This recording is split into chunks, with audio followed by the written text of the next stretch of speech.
Welcome back. पेट की चर्बी को बढ़ने के लिए एक दिन नहीं, एक महीना नहीं, बल्कि कई साल लग जाते हैं। अगर आपके साथ भी पेट की चर्बी के बढ़ने का मसला है तो आए हम इस वीडियो में जानेंगे कि ऐसे कौन से रीज़न्स होते हैं जिनसे हमारी पेट की चर्बी बढ़ जाती है और उसके लिए हमें कौन सा जो है आसान तरीका अपनाया जा ताकि इससे हमें छुटकारा मिल सके। तो आए शुरुआत करते हैं कि ऐसे कौन से रीज़न्स होते हैं जिसमें हमारे बेली फैट जो है या पेट की चर्बी जो है बढ़ना शुरू हो जाती है। उसके लिए नंबर वन पे है डाइट, जिसमें अगर आप डाइट ले रहे हैं जिसमें कैलोरीज़ की जो है वो कंसंट्रेशन मिकदार जो है ज़्यादा है आपकी डाइट में, मोर कार्बोहाइड्रेट अगर आपकी डाइट है, या आप जो है फास्ट फूड जो है बर्गर पिज़्ज़ा या जो जंक्स फूड जो है या कोल्ड ड्रिंक्स वगैरह का अगर आप ज़्यादा इस्तेमाल कर रहे हैं तो ये भी एक रीज़न है कि उससे भी आपकी बेली फैट या पेट की चर्बी बढ़ने के खदशात ज़्यादा होते हैं। सेकंड नंबर पे है एक्सरसाइज।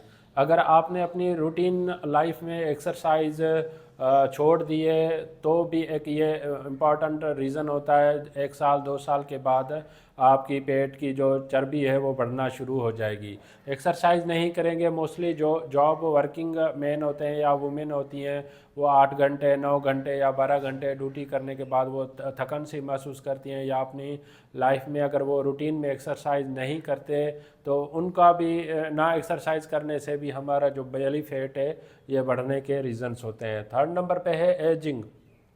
उम्र बढ़ने के साथ साथ हमारे जो मसल्स हैं वो वीक हो जाते हैं, जिसमें जो कैलोरी स्टोर करने की सलाहियत है वो हमारी बॉडी में सर्कुलेट कर रही होती है, वो यूटिलाइज नहीं हो पा रही होती। इसी वजह से भी पेट की चर्बी जो है या मोटापे की तरफ हम जा रहे होते हैं। देन स्ट्रेस, अगर आप स्ट्रेस ले रहे हैं, अगर आप जो है एक्सरसाइज कर रहे हैं, प्रॉपर डाइट खा रहे हैं, या उसके साथ साथ अगर आप स्ट्रेस ले रहे हैं तो ये भी स्ट्रेस की वजह से भी आपका वज़न जो है वो इंक्रीज़ हो सकता है। देन जेनेटिक्स, वज़न का बढ़ना एक जेनेटिक फैक्टर भी है। समटाइम आपने देखा होगा कि यंग एज में, टीन एज में भी कुछ बच्चों का वज़न जो है उनकी बॉडी सरफेस एरिया से ज़्यादा होता है। उनका जो वज़न बढ़ने का रीज़न होता है वो जेनेटिक भी कहलाता है। देन उसके पास हार्मोनल चेंजेस ड्यूरिंग प्रेगनेंसी जो है, जैसे ही कुछ फीमेल्स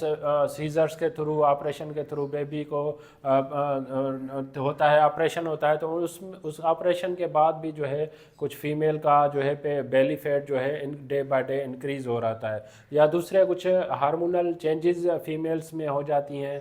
हार्मोनल चेंजेस में मंथली जो साइकिल होती है वो अगर प्रॉपर नमूने से नहीं होगी तो भी एक रीज़न होता है जो बेली फैट काज करवाता है। देन मेडिकेशंस, कुछ ऐसी मेडिकेशंस भी हैं जो आपका वेट जो है वो इंक्रीज़ करवा रही होती है, जिसमें एंटी डिप्रेशन ड्रग्स है या एंटी साइकोटिक ड्रग्स है। ये अगर 6 मंथ से ऊपर 1 साल की ड्यूरेशन के लिए या 2 साल की ड्यूरेशन के लिए अगर कोई एंटी डिप्रेशन या एंटी साइकोट्रिक मेडिकेशंस यूज़ कर रहे हैं तो उसका जो मेजर साइड इफ़ेक्ट होता है वो भी वेट गेन करवा रही होती है, उससे भी हमारे जो बेली फैट है वो इंक्रीज़ हो रहा था। या कुछ स्टीरॉयड्स, कुछ मेडिकेशंस हैं जो बॉडी बिल्डर वगैरह ले रहे होते हैं उस टाइम पे तो उनको फ़ायदा होता है, लेकिन स्टीरॉयड के कुछ साइड इफ़ेक्ट होते हैं जिससे भी बेली फैट इंक्रीज़ हो रहा होता है। या कुछ एपिलेप्सी की मेडिसन्स हैं या एंटी हाइपरटेंसिव कुछ ड्रग्स हैं, बीटा ब्लॉकर वो भी जो हैं वो हमारे जो बेली फैट एरिया है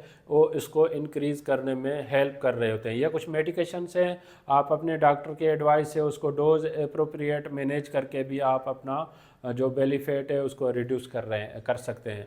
अब इसके लिए हल क्या है, इसके लिए सॉल्यूशन क्या है, आप अपने जो है बेली फैट को कम कैसे कर सकते हैं। आप अपनी डाइट में जो है कीटो डाइट का इस्तेमाल करें, या लो कार्बोहाइड्रेट का जो है डाइट हो उसका इस्तेमाल करें, या कार्बोहाइड्रेट की जगह पे आप अपनी बॉडी का जो फैट को है यूटिलाइज़ करें कीटो डाइट की तरफ। जैसे जाएगा हेल्दी फूड्स वगैरह लें, वेजिटेबल्स का आप इस्तेमाल करें, ऑयल जो सीड ऑयल है उसका आप अपनी डाइट में इस्तेमाल कम करें।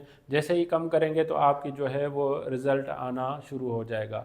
देन एक्सरसाइज अगर आप नहीं कर रहे तो आप अपनी रूटीन में एक्सरसाइज को फिक्स बना लें। अगर आप प्रॉपर नमूने से नींद अगर करेंगे तो भी आपकी जो है जो बेली फैट है उसका जो है हल निकल आएगा। या आप जो है दिन में एटलीस्ट 2 टाइम खाना खाएं। अगर ऑफिस में वर्किंग है तो सुबह के टाइम पे खा लें और दूसरा जो है शाम के टाइम पे खा लें, तो ये उसमें भी इंटरवल बढ़ जाएगा तो भी आपका बेली फैट होने में हेल्प मिलेगा। जैसे ही मैं आपको एक और बात बता दूं कि जैसे ही बेली फैट को बढ़ने के लिए 2 से 3 साल का अरसा दरकार होता है, वैसे ही अगर आप अपनी रूटीन लाइफ में अगर चेंजेस लेके आएंगे, एक्सरसाइज करेंगे या डाइट कंट्रोल करेंगे या स्ट्रेस को रिड्यूस करेंगे या जो मेडिकेशन आप ले रहे हैं डॉक्टर के एडवाइस से अगर वो स्टॉप करते हैं, तो उसको बेली फैट को रिड्यूस करने में भी 6 माह से 1 साल एटलीस्ट जो है का टाइम दरकार होता है। इस टॉपिक से रिलेटेड अगर आपको भी कोई क्वेश्चन है तो आप मुझे कमेंट कर सकते हैं। अगर आपको मेरी वीडियो पसंद आई है तो आप इसको लाइक करें, सब्सक्राइब करें, दूसरों तक ज़रूर शेयर करें ताकि यह अवेयरनेस सब तक पहुंच सके। Thank you for watching daily truck info.